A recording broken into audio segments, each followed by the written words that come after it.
18 তারিখ রাতে আমি ইস্তাম্বুলে হোটেলে ফিরে ছবি দেখলাম ফেসবুকে ছায়ানটের ভাঙচুরের একটা ছবিতে চোখ আটকায় গেল। ওয়াহিদুল হকের ছবিতে ধারালো কিছুতে আঘাত করিয়া মাটিতে ফেলে দেওয়া হয়েছে। এই মানুষটার স্নেহ প্রশ্রয়ে আমি বড় হয়েছি। সেই কৈশোরে তার হাত ধরে কত শহর ঘুরছি তার ঠিকানা নাই। আমার বাবার বন্ধু সঙ্গীত গুরু ওয়াহিদুল হক, আপনারা বুঝতে পারতেছেন আমি ঢাকায় থাকলে ওই ছবিটা অন্তত বুক দিয়ে আগলাইতাম। ছাত্র ইউনিয়ন সিপিবিআর ওয়াহিদুল হকের লেসপেন্সার হওয়ার কারণে ছায়ানটের এই ঘটনা এক বিচিত্র অনুভূতির সামনে এনে আমাকে ফেলছে। পাকিস্তান আন্দোলন করা বাঙালি মুসলমানদের ছেলেরা যখন পাকিস্তান ভাঙ্গা বাংলাদেশ রাষ্ট্রের জন্ম দিল, সেই সময় বাবা একই সাথে সুখ আর দুঃখের অনুভব করছিল। আমি সেই অনুভূতির মুখোমুখি হয়েছি। ছায়ানট নিয়ে আলোচনাটা সূক্ষ্ম এবং জটিল, আশা করি বিষয়টা একটু মনোযোগ দিয়ে শুনবেন। আমাদের জানা দরকার যে ছায়ানট কেন এই আক্রমণের শিকার হইল, ছায়ানটের বিরুদ্ধে কেন বাংলাদেশের সাধারণ মানুষ বিলা হইল। অনেক প্রশ্নের জবাব পাবেন। আমি নিজে ছায়ানটকে বাংলাদেশে ভারতীয় কালচারাল অ্যাসেট হিসেবে চিহ্নিত করছি, কোনো সন্দেহ নাই। কেন করছি সেটা আমি হয়তো পরিষ্কারভাবে ব্যাখ্যা করিনি। আজকে সেই ব্যাখ্যাটাও আপনারা পাইবেন। আসেন আল্লাহর নামে শুরু করি। ওয়াহিদুল হককে আমি ওয়াহিদ কাকু বলে ডাকতাম। আমার সাথে ওয়াহিদ কাকুর সম্পর্ক ওনার মৃত্যু পর্যন্ত অক্ষুণ্ণ ছিল। টক ঝাল মিষ্টি সেই সম্পর্ককে এখন আমি মিস করি। ওনার মৃত্যুর পরে আমি ফেসবুকে একটা নোট আকারে লেখা লিখছিলাম, ওয়াহিদুল হক তারুণ্যের শুভবোধনের ঋত্বিক। আমি জানি না ওই লেখাটা আমি আর খুঁজে পেলাম না, কারো কাছে যদি থাকে আমার একটু খোঁজ দিয়েন। আমার জীবনে যে বিচিত্র অভিজ্ঞতা হয়েছে, অসংখ্য মানুষের সাথে মিশছি, সেই কারণেই ভাঙ্গু সেকুলারদের কালচারাল আর পলিটিক্যাল স্ফেয়ারের অন্দরবহনের খবর আমি জানি, ক্রিটিক্যালি অ্যানালাইজ করতে পারি। তার কারণ ওই ক্ষুদ্রকাল থেকে আমার এই ওরিয়েন্টেশনের সাথে আমি যুক্ত। এই কারণে আমি জানি ঠিক কোথায় ওদের উইক পয়েন্ট আর কোথায় তাদের শক্তির দিক। তবে আমি যেহেতু গান গাইতে পারতাম না, আমি তো অসুর, মানে সুর নাই আর কি, আমি রবীন্দ্রনাথের লেখা বুঝতে চাইতাম, তার জ্ঞানতাত্ত্বিক উৎস খোঁজার চেষ্টা করতাম। জ্ঞানতত্ত্ব মানে হইতেছে আমি যেটাকে সত্য জ্ঞান বলে মানতেছি সেটা আসতেছে কোন জায়গা থেকে। এই জায়গাগুলোকে বলা হয় জ্ঞানতাত্ত্বিক উৎস বা এপিস্টেমিক সোর্সেস। দর্শনের ভাষা মানে এই গানটা কি বুঝায়, মানে ধরেন তুই ফেলে এসেছিস কারে মন মন রে আমার, তাই জনম গেল শান্তি পেলি না রে মন মন রে আমার।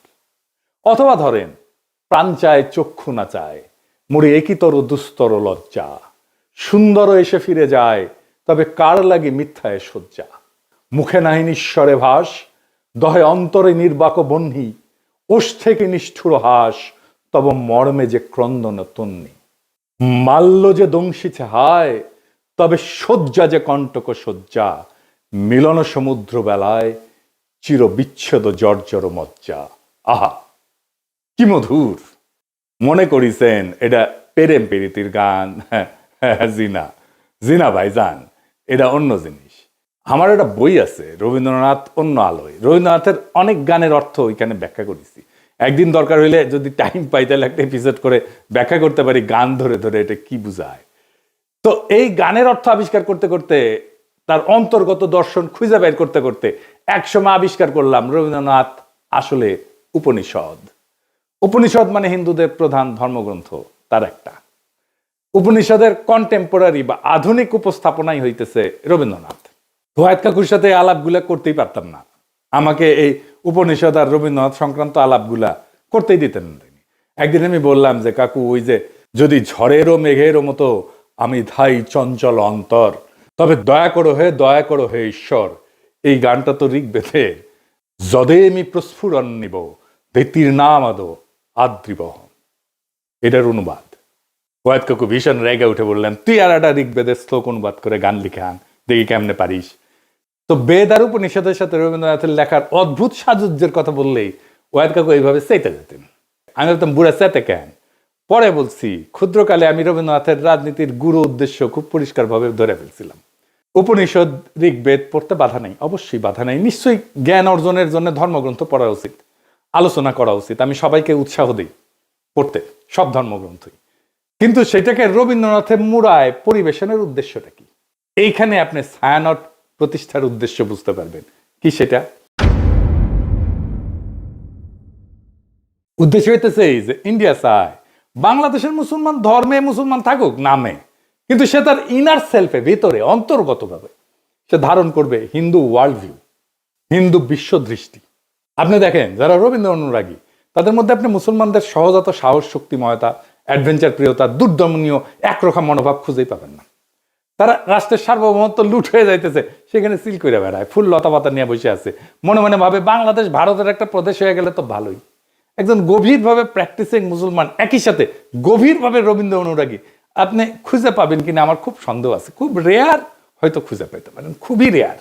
রবীন্দ্রনাথকে বাংলাদেশের এলিটরা গ্রহণ করছে, সাধারণ মানুষ কখনোই গ্রহণ করেনি এই কারণেই। এই জন্যই এলিটরা ভারতমুখী, এই জন্যই এলিটরা ফ্যাসিবাদের খুঁটি। আমাদের ডিজাস্টার হয়েছে আমার সোনার বাংলাকে জাতীয় সঙ্গীত করার সময়। রবীন্দ্রনাথকে পলিটিক্যাল আর সোভারেন প্রোটেকশন দেওয়া হয়েছে এবং তাকে পবিত্রতা দেওয়া হয়েছে এই জাতীয় সঙ্গীত করার কারণে। দ্বিতীয় কারণ হইতেছে আমাদের রাজনৈতিক জনগোষ্ঠী হিসেবে এটা ক্রিস্টালাইজ হওয়াটাকে বাধা দেয় রবীন্দ্রনাথ। কিভাবে? রবীন্দ্রনাথ বাংলাদেশের যেটা ডমিনেন্ট মুসলিম কালচার, এটাকে পলিটিক্যাল ক্রিস্টালাইজেশনের পথে বাধা হইয়া দাঁড়ায়। আমি একটা উদাহরণ দিই, খুব বাস্তব উদাহরণ। সারা দুনিয়ায় আপনি ইন্ডিয়ানরা দেখছেন না, যারা বাইরে থাকেন তারা দেখছেন ইন্ডিয়ানদেরকে। তাদের নানা পার্টি আছে, নানা দল আছে, কংগ্রেস আছে, সিপিএম আছে, বিজেপি আছে, এটা সেটা আছে, মেলা দল আছে, কিন্তু রাজনৈতিক মত পার্থক্য আছে। কিন্তু তা সত্ত্বেও ভারতের প্রশ্নে একটা রাষ্ট্র প্রশ্নে প্রবল হিন্দুত্ববাদ চলতেছে ভারতের। তারপরেও দেখেন মোদি ভারতীয় কমিউনিস্টদের সাথে ব্যক্তিগত সময় কাটায়, হাসি ঠাট্টা করে। আমরা পারি না কেন? আমরা কেন বিভক্ত? আমরা কেন রাজনৈতিক মত পার্থক্য সত্ত্বেও রাষ্ট্র স্বার্থে এক হইতে পারি না? আমাদের রাষ্ট্র প্রশ্নে একটা হইতে রবীন্দ্রনাথ বাধা দেয়। রবীন্দ্রনাথ যে ওয়ার্ল্ড ভিউ, সেখানে মুসলমান থাকতে পারে না, থাকা সম্ভব না, রবীন্দ্রনাথের লেখালেখির মধ্যে নাই। তাই রবীন্দ্রনাথ প্রভাবিত আমাদের কল্পিত রাজনৈতিক জনগোষ্ঠীর মধ্যে দাড়ি টুপি পরা সাধারণ মুসলমান জায়গা করে নিতে পারে না।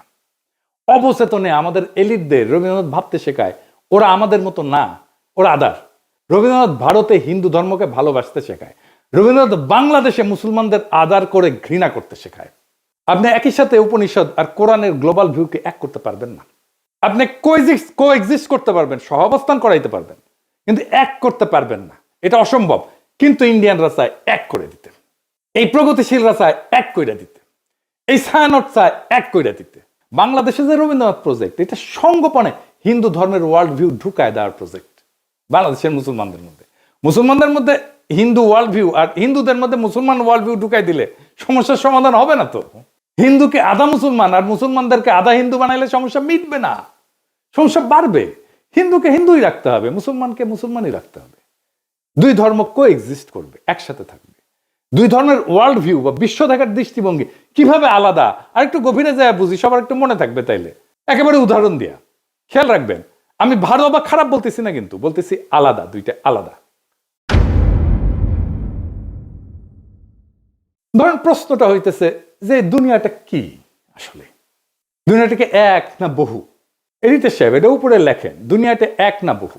এখন হিন্দু বিশ্ব দৃষ্টিভঙ্গি এটাতে বলে দুনিয়াটা বহু স্তরের, অনেকগুলো স্তর, এটা চক্রাকারে চলমান, সৃষ্টি স্থিতি প্রলয় বারবার ঘটে। সময় ঘড়ির মতো না, সময় ঘড়ির মতো সরল রেখায় যায় না, বরং চাকার মতো। মানে হিন্দু ধর্মে কিন্তু মৃত্যুর পরে আবার জন্ম আছে, জন্মান্তর আছে, আবার জন্ম নেয়, এটি স্বাভাবিক চক্র। আজ যেটা হইতেছে সেটা আগে ঘটছে, একই জিনিস ভবিষ্যতেও ঘটবে, কারণ চক্রাকারে সময় চলে চক্রাকারে। তার মানে পৃথিবী বহুবার সৃষ্টি হয়েছে, বহুবার ধ্বংস হয়েছে, আবারও ধ্বংস হবে। আচ্ছা, এইবারে ইসলামী ওয়ার্ল্ড ভিউ, এখানে বিশ্ব একবারই সৃষ্টি, কিয়ামত একবারই হবে, সময় সোজা লাইনের মতো, সৃষ্টি, জীবন, বিচার, পরকাল, সিম্পল, সিরাতুল মুস্তাকিম। ইতিহাসের একটা শুরু আছে এবং শেষ আছে। এইবার আসেন মানুষ প্রসঙ্গে। মানুষ আসলে কে? মানুষ কি সোল, আত্মাটাই মানুষ, নাকি দায়িত্বশীল ব্যক্তিটা মানুষ? এখানে হিন্দু ওয়ার্ল্ড ভিউ বলে, এদিকে লেখেন, মানুষ মূলত আত্মা, আত্মন বলে সংস্কৃতে। শরীর বদলায়, আত্মা থাকে। আত্মার লক্ষ্য হচ্ছে মুক্তি বা মোক্ষ। আমি এটা মুক্তিযুদ্ধ নিয়ে একটা আলাপটা করছিলাম। এই জগৎ থেকে বাইরে যাওয়ার সহজ উদাহরণ, কারণ এই চক্রের মধ্যে আপনি যখন ঢুকে গেছেন, এটা বাইরে হতে পারলে আপনার মোক্ষ ঘটে না। আপনি একটা পোশাক খুলে আর একটা পোশাক করলেন, পোশাক বদলাইলেন, কিন্তু আপনি বদলাইলেন না তো, তাই না? এই আত্মাই আসলে শরীর বদলায়। আমার মধ্যে যে আত্মা আছে হিন্দু ধর্ম অনুযায়ী, এই আত্মা অনেক দিন থেকে চলে আসতেছে, আমার শরীরে আছে। এখন আমার শরীরটা মরে যাবে, কিন্তু আত্মা বেঁচে থাকবে। এই আত্মার একজন আর একটা শরীরে ঢুকবে, জন্মের নতুন জন্মের মধ্যে দিয়ে, এটাই জন্মান্তর। ওই জন্মে আমি কি হব, সেটা হবে আমি এই জন্মে যত পাপ বা পুণ্য করছি সেটার উপরে ভিত্তি করে আমি বড় লোক হব, গরিব হব, ব্রাহ্মণ হব, শূদ্র হব, যেটা খুশি। এবার ইসলামী ওয়ার্ল্ড ভিউ, মানুষ একক এবং অনন্য ব্যক্তি, এবং এই একটাই জীবনের একমাত্র সুযোগ, এটাই লক্ষ্য। জবাবদিহির মাধ্যমে ন্যায় ভিত্তিক জীবনযাপন করে আমি পরকালে অক্ষয় শান্তি লাভ করতে পারি। এখানে কোনো সেকেন্ড চান্স নাই। আচ্ছা, ভালো কাজ মন্দ কাজ এটা কিভাবে কাজ করে Hindu world view? Hindu world view এটা কর্মফল, মানে আমি যা কাজ করি সেইটার ফল, এটার ভালো মন্দের ফল স্বয়ংক্রিয়, এটা কেউ বিচারক না। কিন্তু দেখেন সেকুলার এবং বামপন্থীরা ওরা কিন্তু একটা কথা বলে, কার্মা ইজ এ বিচ, এই কথা বলে না, মানে কর্মফল, বুঝছেন? ওরা যে আসলে হিন্দু কালচারটাই নেয়, সেটাই হচ্ছে এই কথা। দেখেন অনেকে এটা বলে, আপনি দেখবেন আওয়ামী লীগ টাওয়ামী লীগ বাম টাম এগুলা যারা আছে প্রগতিশীল তারা এটা বলে কার্মা ইজ এ বিচ। তার মানে কর্ম আসলে ফলটা দেয়, কর্মই ফলটা দেয়। আমি যেটা করতেছি এটাই ফল দেবে। ফল পেতে এই জন্মে না হলেও পরের জন্মে আমি ফল পাবো। এমন একটা পাপের জন্ম হবে পরের জন্মে, ওইখানে যে আমি আমার এই আজকের কর্মের ফলটা আমি ওইখানে পাবো, এটা কর্মফল। ইসলামী ওয়ার্ল্ড ভিউটা কি? ভালো মন্দের নৈতিক হিসাব আছে এবং বিচারক খোদা তাআলা, আল্লাহ তাআলা। ইচ্ছা, নিয়ত, প্রেক্ষাপট, এখানে সবকিছু বিবেচনায় আছে, ভালো মন্দের বিবেচনায়। 4 নাম্বার, সমাজে আসলে বৈষম্যকে কিভাবে দেখা হয় হিন্দু ওয়ার্ল্ড ভিউ। হিন্দু ধর্মে তো আপনি জানেন যে জাতিভিত্তিক ভাগ আছে আর কি, মানে ব্রাহ্মণ সবার উপরে, শূদ্র সবার নিচে, আমি বলে ব্রাহ্মণ, এটা মাথায় রেখে। তো যাই হোক, এই যে বর্তমান অবস্থা, এইটা পূর্বজন্মের ফল হিসেবে দেখা হয়। আমি যদি এই জন্মে খারাপ কইরা থাকি আর কি, তাহলে এটা আমার পূর্বজন্মের ফল। আমি যদি এই জন্মে ভালো কইরা থাকি, তাহলে আমি পূর্বজন্মে অনেক পুণ্য করছিলাম, সেই জন্য এই জন্মে ভালো করেছি। সো হিন্দু ওয়ার্ল্ড ভিউয়ে মানুষ উঁচু নিচু জাত হয়ে জন্মায়, জন্ম থেকেই সে উঁচু বংশের অথবা নিচু বংশের। এইবার ইসলামী ওয়ার্ল্ড ভিউয়ে কি বলে? মানুষ জন্মগতভাবে সমান, সমান মর্যাদার। এইখানে যে ধনী গরিব বা মানুষের কষ্ট আছে, এটা একটা পরীক্ষা, ইহ জগতে পরীক্ষা। এবং ইসলাম ধর্মে অন্যায় দেখলে নীরব থাকাটা পাপ, গুনাহ। 5 নাম্বার, মানুষের আসলে ডেস্টিনি কি, শেষ লক্ষ্য কি? হিন্দু ওয়ার্ল্ড ভিউ কি বলে? মানুষের শেষ লক্ষ্য হচ্ছে এই জগতের বন্ধন ছিন্ন করা। মানে এই যে চক্রাকারে যে চক্রের মধ্যে পড়ে গেছি না, ওই যে বলে না চক্করের মধ্যে পড়ে গেছি, এইটাই হইতেছে হিন্দু ওয়ার্ল্ড ভিউ। চক্করের মধ্যে পড়ে গেছে, এখান থেকে চক্কর সেটা বাইরে হয়ে গেলে এটাই হচ্ছে মোক্ষ, মুক্তি। এই সংসার মায়া, চূড়ান্ত শান্তি হচ্ছে বিশ্ব থেকে মুক্তি। আমি আর জন্মাবো না এসে আর একবার। আপনি আতুর ঘরের কথা শুনছেন না? আগে ছিল কিন্তু এখন নাই। আতুর ঘরে যখন হিন্দু রমণী সন্তান সম্ভব হয়, তখন একটা ঘরের এক কোনায় একটা জায়গায় আলাদা একটা ঘর বানানো হয়, ওইখানে সন্তান জন্ম দেয়। কেন? কারণ এই জন্মটাই তো পাপ একটা, জন্মই আমার আজন্ম পাপ, একটা কথা আছে দাউদ হায়দারের, এটা বই ছিল না, জন্মটাই আমার আজন্ম পাপ। এটা হিন্দু ওয়ার্ল্ড ভিউ। তাই জন্মটা যেহেতু পাপ এবং জন্মটা যেহেতু অপবিত্র, সেজন্য তাকে দূরে রেখে জন্মটা দিতে হয়। বুঝেছ? আচ্ছা, আর ইসলামী ওয়ার্ল্ড ভিউ কি? জগৎ মায়া না, এই দুনিয়াটা রিয়াল, এই দুনিয়াতে ন্যায় প্রতিষ্ঠা করাটাই কাজ। সমাজ, রাজনীতি, অর্থনীতি সব গুরুত্বপূর্ণ, এই দুনিয়া ইহজগৎ খুব গুরুত্বপূর্ণ। পরকালটাকে এই জীবনে ইহজগতে যা করছি সেইটার আমি ফয়সালা পাবো, বিচার হবে। তারপরে তার সেই অনুযায়ী আমি হয় বেহেশতে যাব অথবা দোজখে পড়ব। এই বিশ্ব একটা নৈতিক পরীক্ষা। মানুষ আল্লাহ তাআলার এক দায়িত্বশীল সৃষ্টি, যাকে পাঠানো হয়েছে দুনিয়াতে তার খলিফা কইরা। এটা একটা স্পিরিচুয়াল জার্নি, এটা কমপ্লিট করার জন্য। কমপ্লিট হয় হাসরের ময়দানে, বিচারের সামনে যায়। কারণ প্রশ্ন হইতে পারে, তাহলে কি হিন্দু মুসলমান একসাথে একটা রাষ্ট্র বা সমাজে থাকতে পারবে না? হিন্দু মুসলমান দুই ধর্মের মানুষ কিভাবে তাদের স্বাতন্ত্র্য বজায় রেখে একসাথে শান্তিতে থাকতে পারবে? সেটার রাজনৈতিক সমাধান বের করতে হয় তো রাষ্ট্রকে। এর চাইতে বড় কাজ তো ভারতীয় উপমহাদেশে আর নাই। কিন্তু আগে সিদ্ধান্ত নিতে হবে, আমরা শান্তিতে থাকতে চাই। সিদ্ধান্ত নিলে পথ বের হবে, পথ আছে। চালাকি কোনো সমাধান না, সমাধান চালাকি করে বের করা যাবে না। হিন্দুকে আধা মুসলমান বা মুসলমানকে আধা হিন্দু বানায় না, এটা হবে না। এইটা করতে থাকলে একটা অনিবার্য রক্তাক্ত সংঘাতের দিকে আমরা যেতে থাকবো, সমস্যার সমাধান করবে না, আর কঠিন জটিল সংকটের দিকে জাতিকে নিয়ে যাবে। শুধু জাতিকে না, ভারতীয় উপমহাদেশকে নিয়ে যাবে। কিভাবে সম্ভব? একটা ছোট্ট উদাহরণ দিয়ে বলি। দেখেন, আমরা যে ধর্মই পালন করি না কেন, রাস্তায় ট্রাফিকের লাল লাইট দেখলে তো সব ধর্মের মানুষ দাঁড়াই, তাই না? বিবাদ হইলে তো একই আদালতে যায় সব ধর্মের মানুষ ফয়সালার জন্য, তাই না? আমরা তো ভোট দিতে হইলে, নেতা নির্বাচন করতে হলে একই ভোট সেন্টারে যাই ভোট দিতে সব ধর্মের মানুষ, তাই না? এটাই নাগরিক হিসেবে একসাথে থাকা। নাগরিকত্বই আমাদেরকে একসাথে বাঁধবে। স্পিরিচুয়াল জার্নি না, আমার ওয়ার্ল্ড ভিউ না, আমার নাগরিকত্ব। আমি যেই যেই জায়গায় আমরা নাগরিক হিসেবে আমি শেয়ার করি, সেই জায়গাটা আমাকে বাঁধবে। যাই হোক, আগের আলাপে ফিরে আসি। ছায়ানট নিয়ে বাংলাদেশের মানুষ চূড়ান্ত বিলা হয় 2018 সালে। হ্যাঁ, 2018 সালে যখন বাংলাদেশের মানুষের চোখে স্পষ্ট হয় মোদির সাথে ছায়ানটের সম্পর্ক। কেন ছায়ানটে হামলা হইলে মোদির বিজেপি বাঙালিদের জায়গায় উঠতে বলে? এটার উত্তর কি দেখছেন? ছায়ানটে হামলা, বাঙালিদের জেগে উঠতে বলল মোদির বিজেপি। কেন? কারণটা হইতেছে 2018 সালে ভারত সরকারের পুরস্কার পায় ছায়ানট। স্বয়ং মোদি অভিনন্দন জানায়। শুধু অভিনন্দন না, ছায়ানটের এই ভারত রাষ্ট্রের পুরস্কার, যার জুরি বোর্ডের চিফ ছিল স্বয়ং মোদি, সেই পুরস্কার নেওয়া ছিল একটা গুরুতর নৈতিক এবং রাজনৈতিক ভুল। এটা কোনো ভারত বিরোধী আবেগ না, এটা রাষ্ট্রীয় সহিংসতা, জনগণের স্মৃতি এবং সাংস্কৃতিক প্রতিষ্ঠানের নৈতিক সীমা, এই তিনটার সংঘাত। কিভাবে? রাষ্ট্রীয় পুরস্কার কিন্তু কখনো নিরপেক্ষ না। রাষ্ট্রীয় পুরস্কার মানে এই প্রতিষ্ঠান আমাদের রাষ্ট্রের নৈতিক এবং সাংস্কৃতিক বয়ানের অংশ। এটা কোনো ব্যক্তিগত শিল্পীর সম্মান না, এটা রাষ্ট্রীয় বৈধতার অংশীদারিত্ব। পৃথিবীর বহু মানুষের কাছে মোদি গুজরাটের কসাই নামে পরিচিত। এটা রাজনৈতিক গালি না, এটা একটা নৈতিক অভিযোগের একটা প্রতীকী নাম।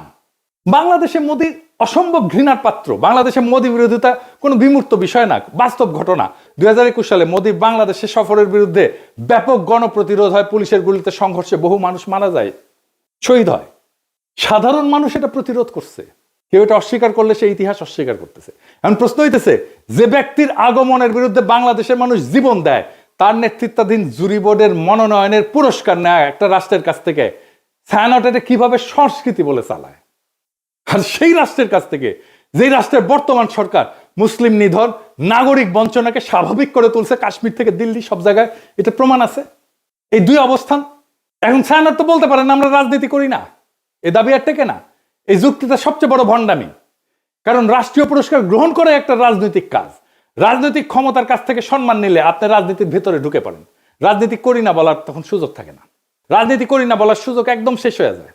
রাজনীতি না করলে ওই পুরস্কারটা প্রত্যাখ্যান করতে হয়, গ্রহণ করলে রাজনীতির দায় নিতে হয়। তো মোদি কেন ছায়ানটকে বন্ধু মনে করে বুঝতে পারতেছেন তো? এটা তো কোনো কাকতাল না। এই প্রশ্নটা সবচেয়ে ভয়ঙ্কর। মোদি ছায়ানটকে বন্ধু মনে করে কারণ ছায়ানট ভারতীয় সাংস্কৃতিক হেজিমনিকে বাংলাদেশে ফেরি করে। তারা সফট হিন্দুত্ববাদকে রবীন্দ্রনাথের মোড়কে উপস্থাপন করে বাংলাদেশে ফেরি করে। ছায়ানট তার একটা নিরাপদ সাংস্কৃতিক প্ল্যাটফর্ম হয়ে উঠছে, যাকে ভারত রাষ্ট্র তার মতাদর্শিক সফট পাওয়ার হিসাবে ব্যবহার করতে পারে, স্বীকৃতি দেয়। এইটাই তো বাংলাদেশের মানুষ দেখছে। তো ছায়ানট কি করতে পারত? পুরস্কার প্রত্যাখ্যান করতে পারত। ইতিহাসে অসংখ্য উদাহরণ আছে যেখানে পুরস্কার গ্রহণ না করাই নৈতিক অবস্থান হয়ে ওঠে, প্রত্যাখ্যানই প্রতিষ্ঠানকে সম্মানিত করে। ছায়ানট যদি বলতো বাংলাদেশের জনগণের স্মৃতি এবং রক্তের ইতিহাসের কারণে আমরা এই রাষ্ট্রীয় পুরস্কার গ্রহণ করতেছি না, সেটাই হইতো সবচেয়ে শক্তিশালী সাংস্কৃতিক বক্তব্য, সবচেয়ে বড় নৈতিক শিক্ষা, সবচেয়ে বড় আন্তর্জাতিকভাবে সম্মানজনক অবস্থান এবং দেশের মানুষের ভালোবাসা পাওয়ার রাস্তা। আপনি বাংলাদেশে কাজ করেন, মোদি কেন আপনাদের বাহবা দেয়? কেন দেয়? এই প্রশ্নের জবাব দিতে হবে না? বাংলাদেশের মানুষের সাথে আপনার কন্ট্রাক্টটা কি? সোশ্যাল কন্ট্রাক্ট কি? আপনি সমাজের রাষ্ট্রে কি অবদান রাখছেন, একটা প্রতিষ্ঠান করছেন? বাংলাদেশের সাথে আপনার কন্ট্রাক্টটা কি? বাঙ্গু সুশীলদের সফট হিন্দুত্ববাদের দীক্ষা দিচ্ছেন, আর যে রাষ্ট্রেরা মানুষের মৃত্যুর স্মৃতিতে বাংলাদেশে ঘৃণার প্রতীক, তার হাত থেকে সম্মান নিচ্ছেন। লজ্জা লাগে না? সমাজ তো হঠাৎ করে পাগল হয়ে যায়নি, মানুষ হঠাৎ করে সংস্কৃতি বিরোধী হয়ে ওঠেনি। এটা জমে থাকা একটা দীর্ঘ বিচ্ছেদের বহিঃপ্রকাশ। বাংলাদেশের মানুষ এমন ছায়ানট চায় যে তার দুঃখে কাঁদে, তার স্বপ্নে সহযাত্রী হয়, তার কল্পনার ভাষা হয়ে ওঠে। বাংলাদেশের মানুষ এমন ছায়ানট চায় যে মোদির অখণ্ড ভারতের কল্পনাকে রবীন্দ্রনাথের সুরে ঢেকে দেয় না, বরং সুরে ফেলে দেয়। যদি ছায়ানট নিজেকে সেইভাবে পুনর্গঠন করতে পারে, জনগণের স্মৃতি, ক্ষত আর আকাঙ্ক্ষার পাশে দাঁড়াইতে পারে, তাইলে ছায়ানট আবার উঠে দাঁড়াবে। আর যদি তা না পারে, যতই মানববন্ধন করেন, গান আর প্রতিবাদ করেন, ইতিহাস তাকে ভাঙবে না, মানুষই তাকে ছেড়ে যাবে। আপনি ছাত্রই পাবেন না, কেউ আর গান শিখতে আসবে না, কেউ আর সেখানে নিজের স্বপ্ন খুঁজবে না, কেউ নিজের কল্পনার সাথে ছায়ানটকে জুড়বে না। আপনার কালচারাল লেজিটিমেসি কোলাপস করতেছে। কারণ সংস্কৃতি টিকে থাকে মানুষের ভালোবাসায়, মানুষের মধ্যে, গণমানুষের মধ্যে, রাষ্ট্রের বাহবায় না। আপনারা তো জনগণকে হারায় ফেলছেন, ভারতকে পাইছেন, জনগণকে হারায় ফেলছেন। যে সংস্কৃতি জনগণকে হারায়, সে শেষ পর্যন্ত কালের অন্ধকারে হারায় যায়। এটাই ইতিহাসের সত্য। এই সত্যই শিখাইছে আমাদের জুলাই বিপ্লব। ইনকিলাব জিন্দাবাদ।